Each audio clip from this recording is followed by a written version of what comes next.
Well, hello, everybody. This is Dave French, and we're getting ready for the 44th annual David French Goffstown Gallop, which will be held this Saturday, June 24th, stepping off at 8:30 in the morning. You are able to register the morning of the race, starting at 7 o'clock at the Recreation Center in Goffstown. The cowbell is ready to roll, and we're hoping for a great crowd, and we'd love to see you in Goffstown this Saturday, June 24th. 1, 2, 3, 4.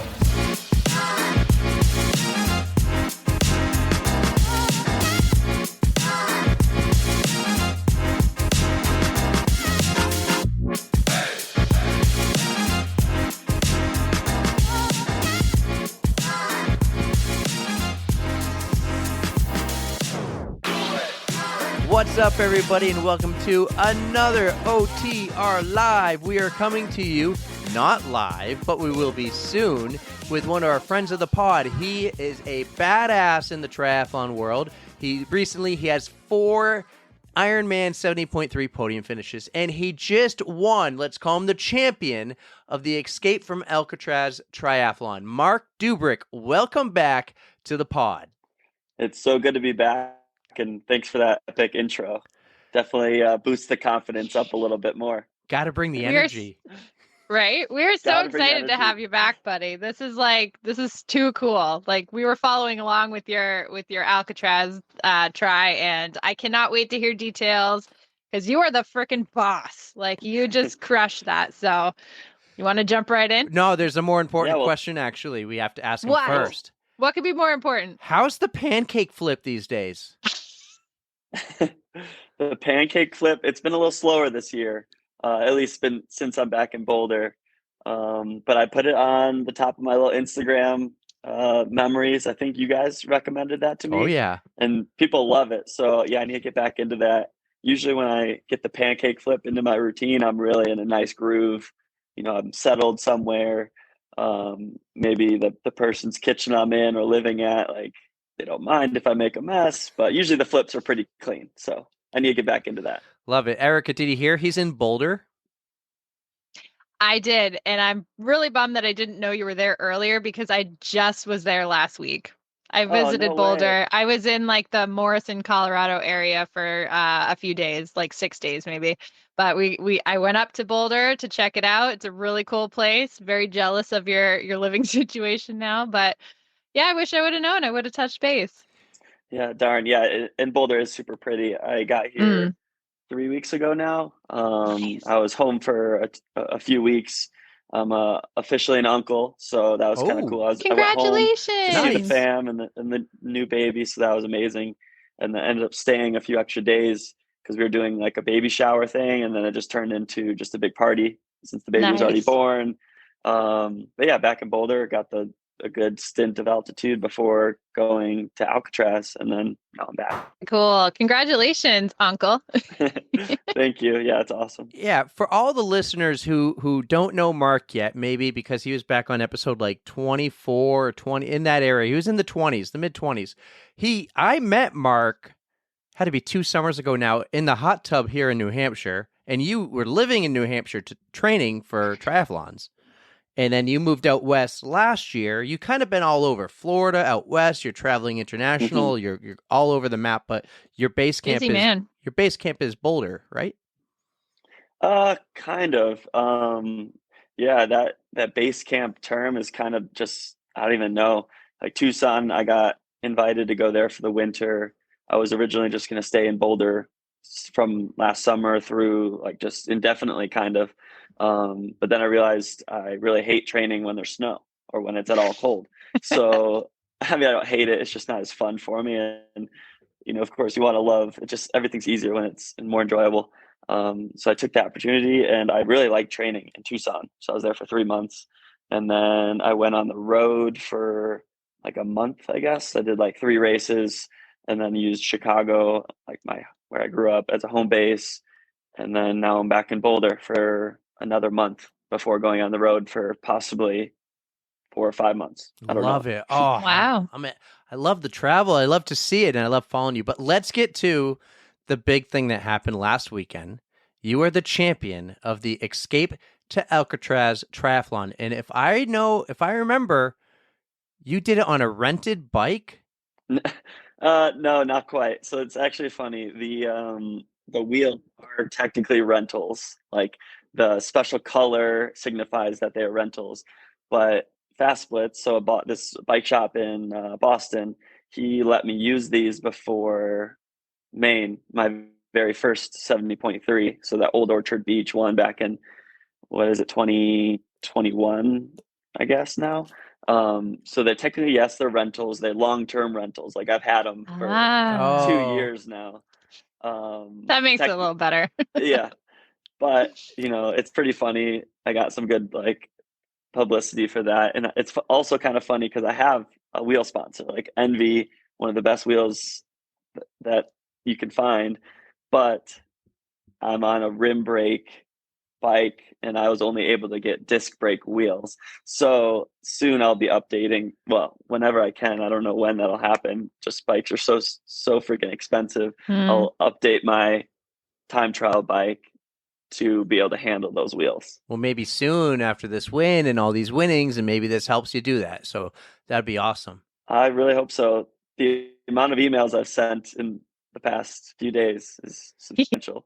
And we were one of them, and you answered. Oh, that's awesome. I always answer, no matter what. And yeah, He's a good guy, everybody. So it's not like, and of course, a lot of those emails aren't like first time emails.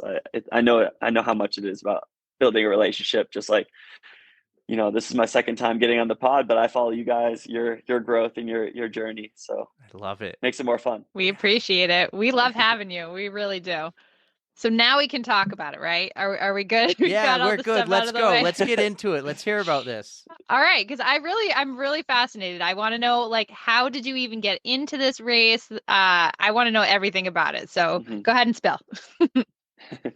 Yeah, so it's a very historically a very significant race. It's been going on for 45 years, I think, and they've had a pro field for 42 years, I think they said. But it's invite only. They only have between 6 and 8 pros every year. So that means you're a pretty big deal to start off super late. I mean, I was just happy to get on the race. I emailed them pretty last second, and they're like, "Yeah, we got one more spot." So I just was like, right there. I was like, "Of course, yeah, I'm doing it." Like, just getting on the start list was huge for me.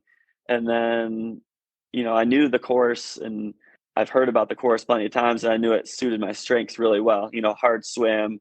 They drop you off near the rock, the Alcatraz Island, and you swim to shore with against current, or partially with / against current. It's a super hilly 18-mile bike ride, and then a harder than I even expected 8-mile run up and over and down cliffs, up this famous sand ladder. And it's absolutely epic. It's not about time.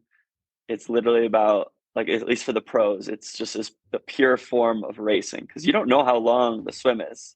Like, they were saying it was going to be kind of fast because the current was like 3 knots. You'll have to do a little conversion if you have your phone. I forget what 3 knots is in miles per hour, but it's pretty quick. I'll look it up. You don't know how fast or long the swim's going to be. So going into it, they said it was kind of quick, but it ended up being a 30-minute swim, and it was super wavy. And I was just loving it the whole time. I wanted it to be a hard swim, and yeah, I was just happy to be there, but of course I was going to make the most out of it. Yeah. Good. So for those wondering, 3 knots is 3.45234 miles per hour. Okay. Down to the last decimal. It doesn't sound that fast, but it is pretty fast when you're swimming, I guess. And you never go into the current. You're only swimming kind of across it on a diagonal. So it's assisting you, but you still have to get to shore. Like, you are crossing it at some point. So, because you swim east to west, you're swimming towards the Golden Gate Bridge. If you don't get out, you're going under the Golden Gate Bridge and out into the ocean. Oh no. So you got to go out on a boat. You get on a boat and you go like on a 8-10 minute boat ride out there. You don't actually go on the island. An hour. Oh, an hour. Wow. What was I thinking? 8-10 minutes. So there's just so many unique things about this race, and I'm learning still the whole time. I mean, it's a super early morning. 70.3 is how early they are, but this is just an Olympic, but you still have to go set up your bike. transition closes, I think, was it 5:45? Because then you take a shuttle. You have to take a shuttle to where the ferry is, and then you get on the ferry. I think that departed at 6:15. If you're not on it, you're not racing. Like you're not Wow. making it up. You're not doing the race. No And then you pressure. have an hour ferry. They bring you out and around Alcatraz, and then they settle into position where they'll drop you. So it's a Wow. little bit of a tour guide. You got a good view of Alcatraz on the way out. That's pretty cool. Yeah, it's When the race starts, are you like, do you jump in the water and tread and wait for the gun, or are you like jumping off the boat? yeah. So they let the pros dive. We're the only ones who can dive, and Cool. they clear this ferry, and there's no waiting in the water. You just jump in, you cross the mat as you jump off this ferry. It's probably 6 feet off the water, and all the pros are hanging off the railing, getting ready to start. It's pretty epic. I'll have to send you some photos. And then the age groupers all follow us, and they clear this ferry of all 2,000 people. I think they did it in like 13 or 14 minutes. So it's just Wow. yeah. There's a live stream of it. And it's just like jump like crazy how quick they can clear everyone. Wow. I'm super impressed. And it's I mean it's a bucket list race for a lot of people, not just pros. It's Mhm. really, really hard to get a start. I think it fills up immediately, and I even think it's just a lottery system. Oh, Like you just by chance kind of get your spot. that is cool. Just adds to that aura like of how epic the race is. hmm It's got Uh, almost an elite air to it. Like you got to be real special or really lucky to to get in. You're in some pretty small company there. You made it from Alcatraz to the shoreline. Not many people can say they've done that. I only think of a handful, a few, less than you can count on one hand, have made it across. And I don't know, is it even like known that they made it across? no, it wasn't known. They say three may have survived. They haven't been found or seen since. So they either made it to shore, or the sharks got them, or yeah. So I'm going to we'll say never the know. That's not sharks. scary or anything. Jesus. Was of all the swims, you're a really good swimmer. If I remember, you swam in college when we talked last time. Of all the swims you've done, where does this rank on? Let's give two categories: one, just coolness, and two, difficulty. Yeah, it definitely is probably first or second top swim, um, as far as like race venue that I've ever done. And actually, I ran in college. I did not swim in college, but Hmm. just due to some injuries, I was able to get in the pool, and I stayed in the pool. So blessing in disguise now. And then my pool swimming isn't great, but it does translate well to open water. This was definitely a tough swim for a lot of reasons. It was wavy, but not like consistent, like ocean style, I guess, waves where you can count on a wave coming almost Clockwork. like clockwork. Thank you. Yeah. Hmm. So you know when to sight. You kind of feel a wave. Okay, wave. Now you know when the next one is. This one just because of boats, because of current, because of different whatever shoreline. Waves are just coming from every direction. So it's pretty tough. I ate so much salt water, got all my sodium right then and Oh there. no. And then also, there's no buoys, zero buoys for a 30 to whatever hour swim. You just they recommend you sight there's three buildings. Oh, to help you keep your course. Yep. But hmm yeah, so for me, having the idea of my idea was to push, my plan was to push the swim. So there's a lot of pressure on me to go straight because that could go really wrong. I don't have any hmm feet. I didn't want to fall any feet. I wanted to lead, get a gap. But thankfully, I was able to see there's this red roof that you aim for. The exit is right past this red roof of this yacht club. After 10 minutes or so, I was able to switch from one building. There's like a dome shaped building, and they aim for the proper exit for the last 20 minutes. So I was thankful that I could see that 10 minutes in at least. Were you able to get the lead that you wanted in the swim? Yeah, I was actually super surprised I had the gap I did. I was thinking maybe 30 seconds, but to hear a minute 40 was a bit Wow. surprising. Okay. So that's a 'Cause it's not great lead. it's not like Eric Lagerstrom was there, this guy Miguel, and they don't bring everyone who's in that field is a great athlete. So Mhm. I was pretty surprised, and I just went out on the bike thinking that they would catch me, but I ended up having just super good legs on the bike. Like I said before, it's 18 miles and it's just up and down the whole time. Okay, some really big hills. So I pushed the uphills a bit more and then made sure to not take many risks on the down. The roads weren't perfect, and there's a lot of turns. So I knew I could make up more time going up. It might not help the legs having that inconsistent power profile. Usually you want this like level kind of data, but it paid off. I only ended up losing like 15 seconds to the two chasers Nice. before coming in with like throughout the entire bike ride. You only lost how many seconds? I think 15 or 20 to those two guys who came out behind me. Crushing it. So the bike used to be like, or it still is, I guess, the weaker of the three, but James, my coach, and we've just been working so hard, and it's awesome to see the progress, and it's been coming pretty quick, especially on the TT bike. And a lot of that has to do with just getting used to like pushing the power, pushing great workouts, but just getting used to the position. So I'm like, it's like getting better in multiple ways. Well, I had that question saved for later about the bike and how you've gotten much stronger on it. So I'll get to that later. But as you know, I tried to do my research, as you learned from last time about the pancakes and the wetsuit mishap. The research I did on this one, they were under the assumption that there was a lead kayak and you chose not to follow it. Yeah, so I guess that was new for this year. There was a boat with one buoy on it. So I guess there was a buoy, and they kind of recommend you go towards shore first. So you kind of jump off the ferry and kind of go across the current and then slowly turn with the current, and then the current takes you the rest of the way. That's so if you're getting tired at the end of the swim, you're not fighting any current, you're just going with the current.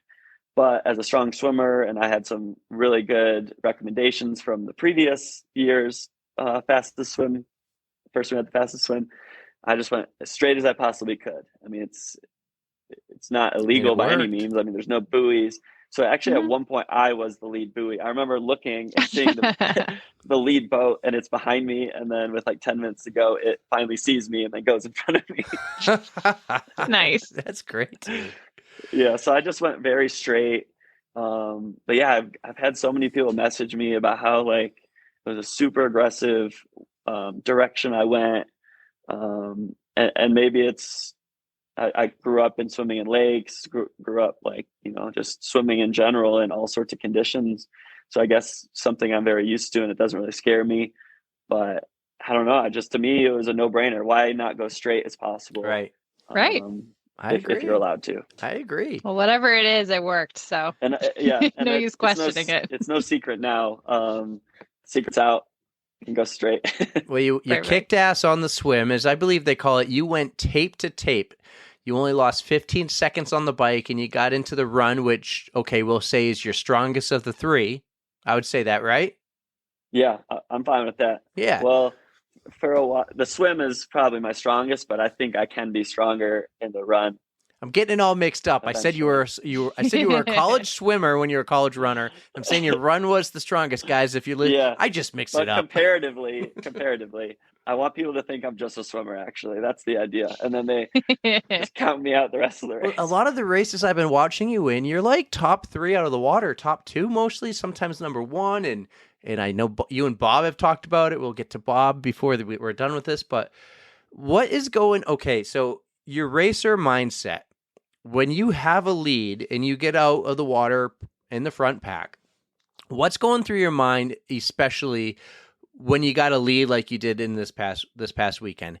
Are you like, hey, do I keep pushing? Do I conserve a little, knowing I got a gap? What's your mindset like? That's a great question, actually. So my initial plan was to push until there was like a 2-mile flat section and then a pretty good climb. Right after that at this race. So I was going to push until the top of that first climb and then just smooth and fast from there. Mm-hmm. I mean, again, with the ups and downs, the draft zone is 12 meters. So because when you're going up, you're not getting much draft because you're not going that fast. And then when you're going down, honestly, you're just worried about not hitting a pothole. You're getting ready for the next turn. So you're probably going to let that gap go a little bit anyways. So after that first one, I was just thinking like, be smooth, be safe. my power actually, it wasn't even working. So I couldn't even look at my power numbers. So yeah, from there I just pushed, and I honestly thought they were going to catch me, and I was just going to ride it in and then hopefully run for the win from there. But they ended up never catching me. I just kept feeling super good on the bike. There was no time, like I never passed them. Like there's no opportunity to see anyone else in the course. It's Mm. like 6 miles out, and then you do this, like I call it a lollipop loop. So you have like 6 miles out and then like a 4 mile loop, and then 6 miles the same way back. So all the men were probably in that lollipop part, that loop. Mm. So you don't see them ever. Right. So and there's no one giving splits out on the bike. So yeah, just smooth and fast and just having fun, which sounds, it's like type 2 fun, right? And it was really fun, but it was really, really hard. Well, Erica, I don't think you and I will ever have to think of how we're going to handle a lead, but it's fun to talk to someone who has to think about it from time to time. That's cool. Right. And it pushes you a bit more, you know. You have the moto, you have like the media moto kind of next to you sometimes, and then, you know, half mile up the road or a quarter mile up the road, sometimes you can spot like all the police cars. So it's kind of like this escort, you know, and I'm just trying to like dodge potholes. Hang on. Hang on, yeah. And it was a really well run event, especially in a big city.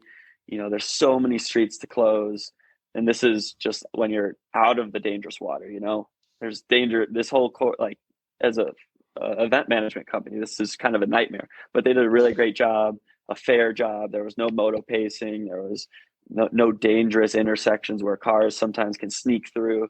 They did a really, really good job. That's awesome. Yeah. Yeah, because you don't want any accidents like that. With the Ironman race, was it in Germany the other week? They had a big moto accident, right? Yeah, it's super sad, honestly. Yeah. It's just very narrow roads and way too many motos on like an out and back like course. So like it's just same traffic. Yeah. Well, I'm glad they did a good job. That's awesome to hear. I know the race director, Erica, did a great job. I say Erica because she just did she just put on her first race. I did. Awesome. Yeah, I did. Well, congrats. That's awesome. Thank you. Thank you. It was pretty cool, but I had way less logistics to deal with than something like that. So I had an easier job, I guess. Baby steps. How did the run go? I think it was an 8-mile run, and you like I said, you went tape to tape. You had the lead the whole time. How'd your run feel? Yeah, again, just everything was just kind of falling into place. I was feeling super good. I was able to take on all of the nutrition that I had planned to on the bike, and then heading out on the run. Again, it's that same 2-mile flat section as you're heading to the Golden Gate Bridge, and then you hit this set of like probably 100 stairs, just straight up. And you had to climb stairs during your run? There's 400 stairs. Whoa! Holy wow! shit! Yeah, this run course is no joke. There's probably only a mile, not even on paved surface. The rest is either trail or crushed limestone. Like that flat 2-mile section is crushed limestone. Wow! So that does not give you many opportunities to really test your speed. Like you're slipping and sliding and climbing. And a lot of it is single file, so it isn't out and back. And there was this one section that I actually didn't get a preview before.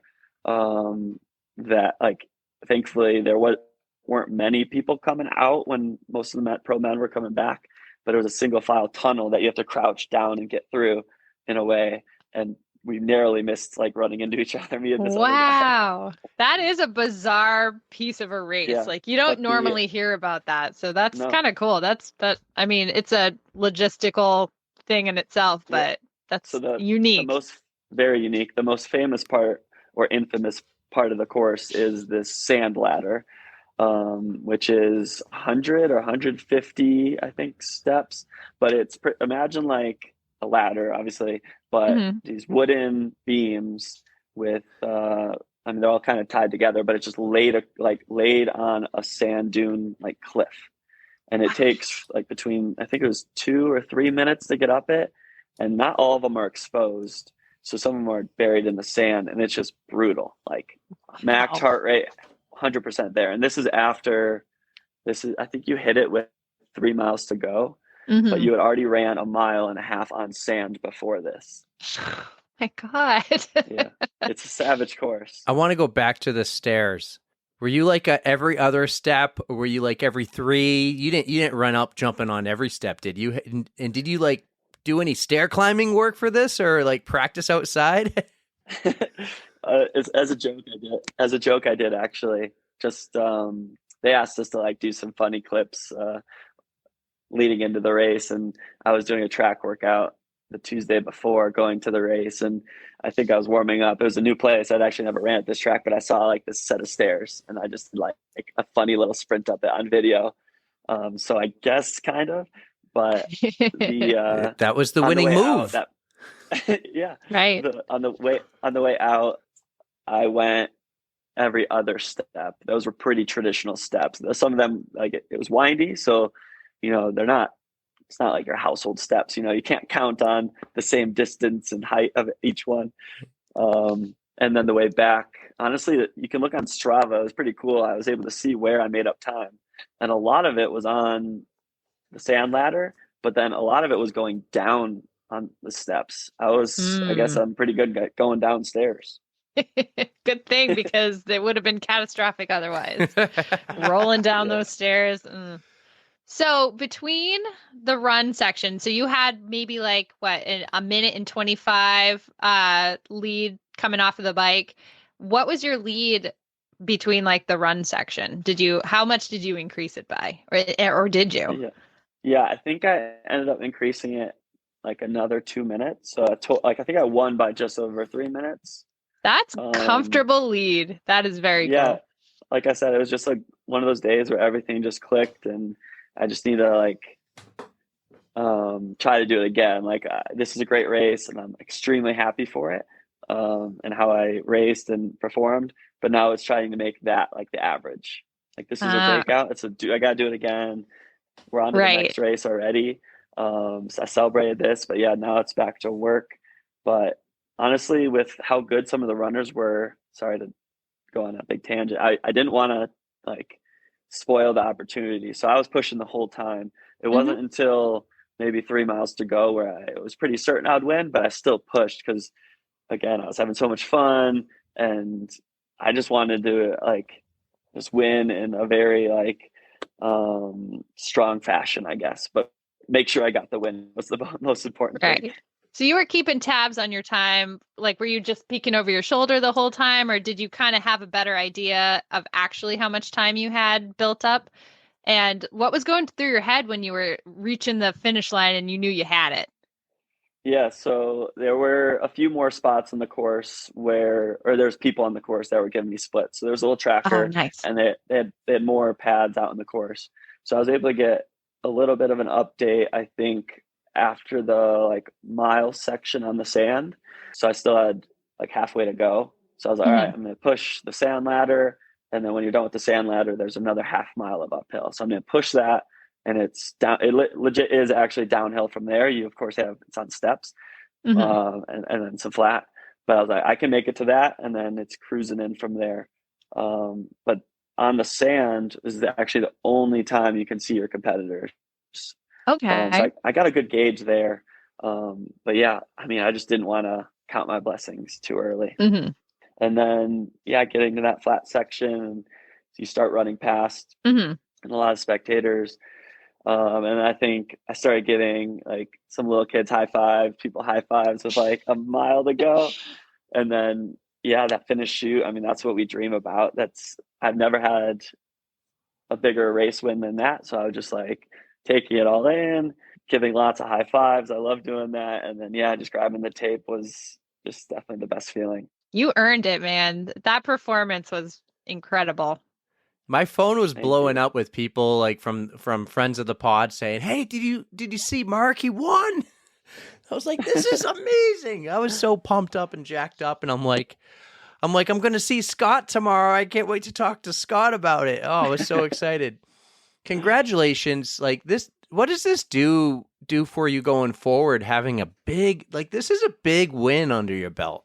Yeah, it is a big win for me, and then also a big win for like my coach as well. I mean, we've been together for 4 years, and of course we've had some really good long course results, and I mean, nothing to this caliber, but it's just the hard work's paid off, the consistency's paid off, Mm-hmm. and yeah, it's just all about just building this momentum, like it always is. But this, I feel like, has really kicked the snowball a bit more, to use that as an analogy, and hopefully that snowball is going to just keep rolling. As far as like sponsors, I know it'll help, but it's not like all of a sudden things are going to come to me. It's still Mm-hmm. have to go out. So like, I still know how much farther I need to go on the bike. I still know how much stronger I need to get, how much more work there needs to be done. Cause I want to be like at the top of those PTO races. I want to win the world champs. And I know I'm honest with myself, my coach, we're honest with each other about my training. And I think that's why I've been able to keep growing, is like, we know where we want to go. So it's the best thing you can do is be honest with yourself. And that helps motivate me and keeps me grounded. Good for you. So what's next for you? Like tell us about your upcoming schedule. I know you said that you could be on the road for like the next after a month, like 4 or 5 months. So you got a busy schedule coming up. Yeah, I can't quite talk about all of it. That's okay. I'll give some mystery in there. Well, can we talk about the one on Instagram the other day that everyone was talking about? Yes. Can we talk about that one? Yeah. So that is the goal for sure. So I'm not sure if you guys have been following the PTO stuff in the previous years, but there's these 3 or 4 just massive triathlons. Last year it was the top 40. This year they've cut it quite a bit, and it was the top 30 at the Ibiza one. And then this one's also the top 30 in the PTO rankings, but they give out 4 wild cards. So those go to the people who either bring a good story, who aren't in the top 30 but have shown race results, or they're like the Olympic style athlete. They're in short course, so they don't have any long course ranking, and they will probably do really well. So I'm hoping that Instagram, it's been blowing up. Fingers crossed for you. Erica, so many people I think I shared this with you, Erica, but on the PTO's You Instagram did. page. Yeah. So many people, like you got easily half of them. I'm looking right now. You got your team, the Real Tri Squad. You got Ari. You so have grateful. It's been awesome. Ado's in there. There's so many guys in there. So many people I don't even know, just saying like they're just tagging at Marc Dubrick. But then you got some like me who go, Marc Dubrick, let's fucking go. Right. Why do they call you the shark, by the way? Mark the Shark. Mark the Shark, just because you swim, it's like badass swim. I'm fine with it. If you guys can keep that going, I'm liking it. Mark the Shark. I love it. It's got a great ring to it. As long as people spell my first name with a C, just remember it. Yeah, you know what's funny is when I was typing it, auto-corrected, I'm like, no, that's wrong. Yeah, I mean, maybe we should just spell shark so. with a C. True. I don't correct people, or we just do Mark with a CK and just leave shark. Let me tell you, you spelled the right way, because I'm Eric with a C. That's the right way. You're Mark with a C. It's the right way. I always get my name spelled wrong, but half the time I don't bother correcting them either. I don't either. Okay. It's just like, okay, they don't know the right way, but it's okay. So if I don't do the PTO race, if I don't get one of those wildcard spots, I have a race on July 23rd up in Oregon, whatever you want to say. And then I'm going to fly from Portland to Portland, Maine, and do 70.3 Maine. Oh, nice. Wow. So, and then I'll come train in New Hampshire with James for 2 weeks before the World Champs. Yeah. Oh, dude. Well, I mean, I hope we got to take you out to dinner or something. Yes, I hope you make Milwaukee. Right. But if you're here, let's get together. We don't have to record or maybe we could. But let's get together. And I mean, I'm down for just another hot tub session. Yeah. So obviously, it's 2 really exciting possibilities. Obviously, I would love to come see you guys. And if I get on the PTO race, unfortunately, I probably wouldn't come to Maine, come to New Hampshire. Oh, understandable. As much as we want to see you, we want you in that PTO race. So we're going to root for that. And then if it happens, cool. Just promise us this. When you're a world champion, or when you're in the Olympics, or when you're an Ironman champion, whichever path you go. You guys are the first podcast I jump on. You just, don't have to be the first. I know there's a lot, but let's bring it back to the pod here. Let's come back and you're part of the pod family here, man. You're an OG. I appreciate that. Yeah, you can count me count me in. Hopefully I can update my phone and update my computer by then. we struggled to get him on, and we went back old school to the original way we were doing the podcast on Facebook Messenger. That was kind of funny. I got one other question for you that is outside of everything we've talked about. I'm a big Bob Babbitt fan, and you got to go on the Bob Babbitt show. Tell me about Bob Babbitt and what that was like. Yeah, so just obviously being a fan of the triathlon, you know, those Bob Babbitt clips on YouTube, you watch them all the time. You got the world champs, you got Christian Blumenfeld, you got all the Olympians on there. So the first time I got on there, it was just absolutely amazing, like a great opportunity. It's actually a kind of funny story how I ended up falling into that. I originally, like, it was at the world champs last year in St. George. I think was the first time I did it. And I was just with my homestay. I had a host family who hosted me for the week. Awesome family. And they were VIP because he worked for the hospital that was a big donor for the race. So I ended up going with her. No pros go to this meeting, but we ran into Bob Babbitt and I just introduced myself, first time ever meeting him. And then just quickly I was like, hey, dude, by chance, like, did anyone cancel? And he goes, actually, yeah, no way. My first person tomorrow canceled. Can you be at this place at 9 a.m.? And I was like, of course. Like, nice. Yes. Tell me when, tell me where. And I love the opportunity. So yeah, that was kind of a really cool first time, you know, made the most out of the opportunity. And then he had me back on at Daytona, again, right? Before Daytona. Yeah, exactly. Nice. Yeah. So Newt, you awesome. Jealous? Oh yeah, that's so cool. Well connected. He's well connected, and it's actually funny. I ran into someone at the race who's really good friends with him. He's really involved with the Paralympics. I think I forget the brand or the company but I got put into like a group message with him. So Bob Babbitt, yeah, he's everywhere at triathlon, and yeah, he's a great guy. I think he was kind of like the OG person before all of these people started their own YouTube channels. That's who you went to go see content and get a slightly like behind the scenes look or get to know a triathlete a bit more. And he's done so much for the sport. And yeah, hopefully I get to hang out with him and chat with him a lot more in the future. Marc, this has been such a fun experience. I'm so glad we got to talk to you again about your epic win. Congratulations again. You were killing it out there on the tri scene. So keep up the awesome work, man. Can't wait to see what you do next. And fingers crossed for that PTO spot, the wild card. Let's go. Let's fucking go. You're the man. Thank you, guys. Yeah, it's obviously a treat to come see you guys, get on your podcast again. And already looking You're always welcome. Thank you. Already looking forward to the third time. Yes. All right, guys. Everyone, I hope you enjoyed this. Marc Dubrick on the On the Runs podcast, OTR Live.